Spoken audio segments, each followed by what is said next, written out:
लक्ष्मीनाथसमारम्भां नादयामुनमध्यमाम् अस्मदाचार्यपर्यन्तां वन्दे गुरुपरम्परां यदि राजाय विद्महे श्रीभाषिकाराय धीमहि तन्नो रामानुजार्य प्रचोदयात् ஆழ்வார்கள் திருவடிகளே சரணம் எம்பெருமானார் திருவடிகளே சரணம் ஜீயர் திருவடிகளே சரணம் यो नित्यमच्युतपदाम्बुजयुग्मरुक्म व्यामोगतस्तदितरानतृणाय मेने अस्मद्गुरोर्भगवतोऽस्य दयैकसिन्धो रामानुजस्य शरणं शरणं प्रपद्ये நீரார் கடலும் நிலமும் முழுதுண்டு ஏலார் ஆலம் இளந்தலின் மேல் துயிலந்தாய் சீரார் திருவேங்கட மாமலை மேயாரா உதே அடியேற் கருளாயே எல்லாம் வல்ல ஏழுமலையான் பெருங்கருணையாலே 4000 திவ்ய பிரபந்த பாசுர பதிவேற்றங்களின் வரிசையில் நிற்க 2660வது நாள் பாசுர பதிவேற்றம்.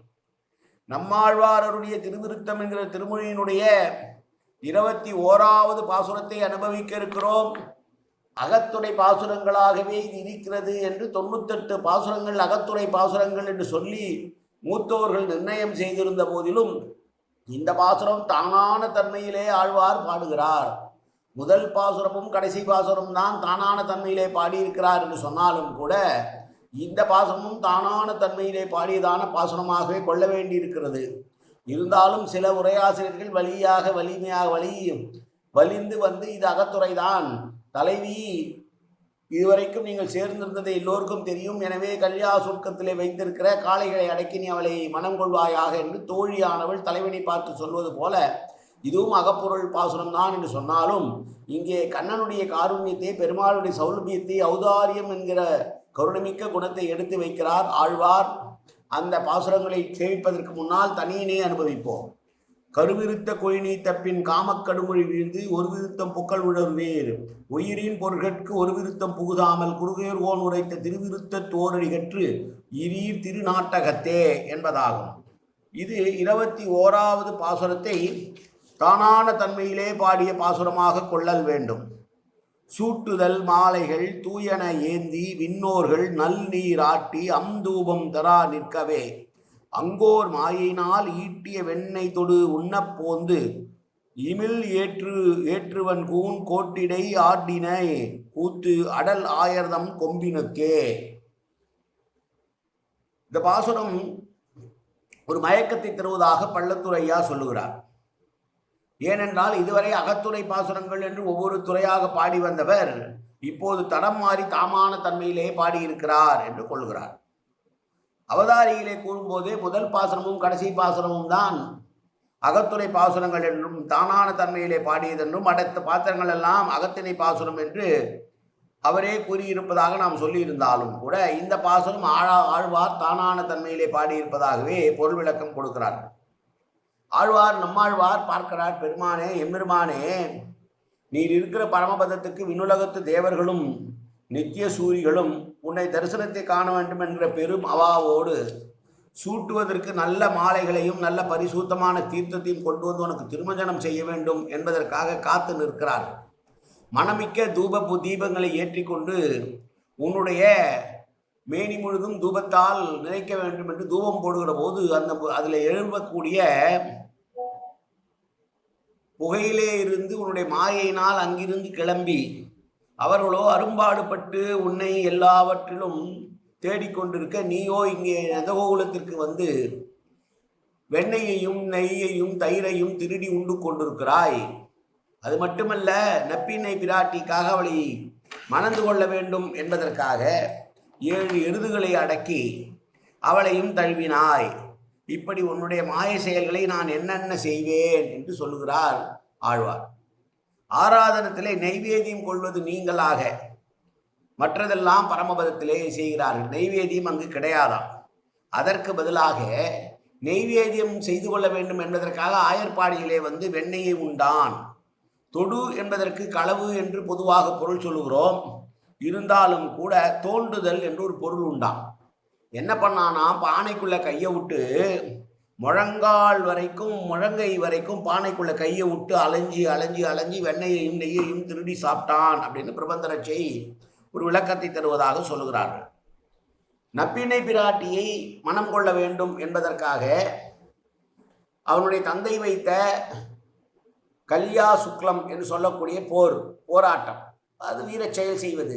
7 காளைகளை அடக்கினாய், நீ பரமபதத்திலே இருக்கிறாய், உன்னை தேடி தேவர்களும் முனிவர்களும் உனக்கு சூட்டுவதற்காக நல்ல மாலைகளும் உனக்கு திருமணம் செய்வதற்காக நல்ல நீர்களையும் கொண்டு வந்தார்கள்.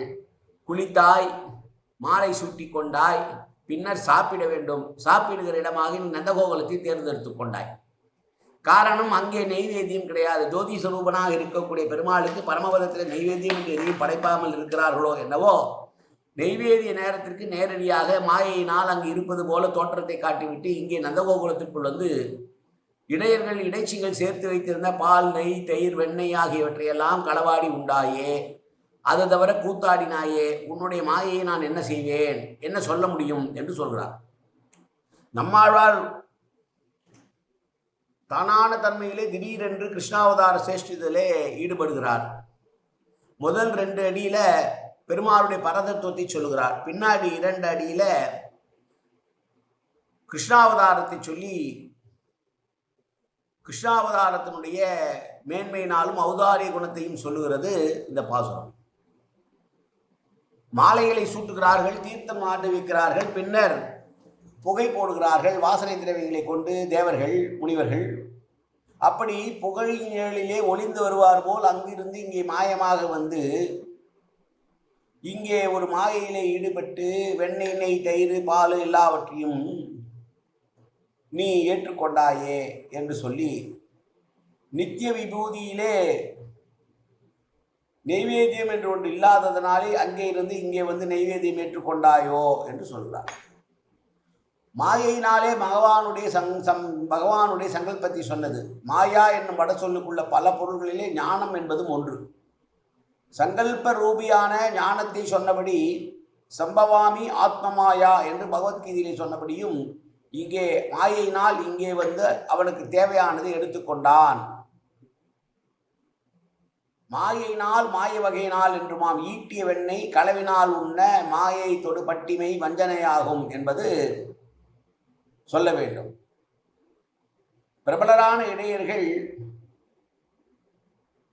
வஞ்சி கொம்பு போல் துவண்ட இடையை உடைய மாதரை சொல்லுகிறார். இந்த பாசுரத்திற்கு அகத்துறை பாசுரம் தான் என்று சிலர் சொல்லுகிறார்கள். ஏறுகோள் கூறி வரைவு கடாதல் எனலாம். அதாவது முல்லை நிலைத்து தலைமகளை காதலித்து கூடி நின்ற தலைமகனை நோக்கி தோழி சொல்கிறாள், இனி நீ இவள் கிழக்கத்திற்குரிய மரபின்படி வெளிப்படையாகவே விரைந்து வந்து ஏறு தழுவி இவளை விவாகம் செய்து கொள்வாயாக என்று வற்புறுத்தி கூறுவதாக வலிந்து பொருள் கொள்கிறார்கள்.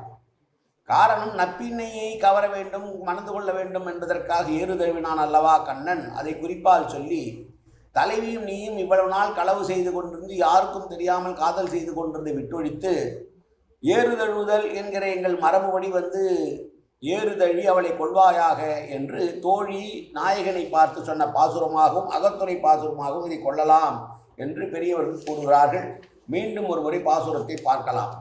சூட்டு நல் மாலைகள் தூயன ஏந்தி விண்ணோர்கள் நல் நீராட்டி அம்தூபம் தரா நிற்கவே ஆங்கோர் மாயையினால் ஈட்டிய வெண்ணெய் தொடு உண்ணப்போந்து இமில் ஏற்றுவன் கூன் கோட்டிடை ஆடினை கூத்து அடல் ஆயர்தாம் கொம்பினக்கே காயன வாச்சா மனுஷேந்திரிவா உத்யாப்தனாவா பிரகதேது சுபாவாது கரோமி எத்தது சகலம் பரஸ்மை ஸ்ரீமன் நாராயணாயேதி சமர்ப்பயாமி. உடலாலும் உள்ளத்தாலும் வாக்காலும் சகலவிதமான பாவங்களும் தோஷங்களும் நிறைந்ததாக உலகத்தில் இயல்பிருந்த போதிலும் அடியேன் செய்கிற நல்வினையோ தீவினையோ அத்தனையும் உன்னுடைய கமலமலர் பாதங்களில் சமர்ப்பிக்கிறேன் கண்ணா. காத்தருள்வாய் கண்ணா, ஏற்றுக்கொள்வாய் கண்ணா. எப்போதும் உன் திருநாமம் கண்ணா கண்ணா கண்ணா என்று நாவில் வருவதற்கு அருள் புரிவாய் கண்ணா.